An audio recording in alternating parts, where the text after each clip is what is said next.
El Camp d'Aviació de Rosanes és un complex de 2 aeròdroms que formaven part de la xarxa de l'Exèrcit Republicà. Som a la caserna militar de l'aeròdrom militar. Hi ha el refugi d'Estat Major, hi havia la caseta que feia de torre de control, hi ha l'entrada als menjadors i a les dutxes de la tropa. El que fa el Camp d'Aviació Militar, en la seva construcció durant l'any 37, hi van participar els homes de tots els pobles del voltant.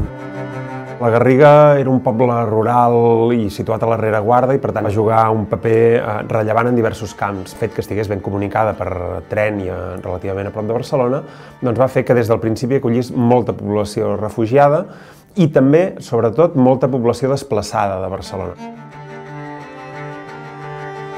L'aeròdrom militar pròpiament va començar a funcionar al maig de 1938. Va tenir una esquadreta de bombarders natatxes que es van dedicar a bombardejar, diguéssim, els fronts del Segre i de l'Ebre. El gener del 39, bàsicament, va fer funcions de defensa de la ciutat de Barcelona.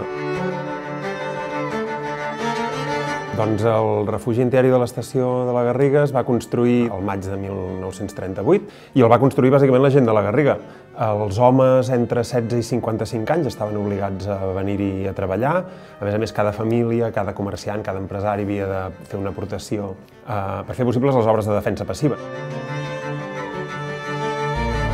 Aquí les tropes franquistes hi van entrar l'1 de febrer del 39 i 3 dies abans, el 29 de gener, hi va haver el bombardeig. Sabem que en aquell moment el refugi estava ple i que durant els 2 següents dies fins que van entrar les tropes franquistes va seguir ple. Però a la Garriga s'hi va establir un regiment de l'exèrcit espanyol, van fer servir el refugi com a polvorí.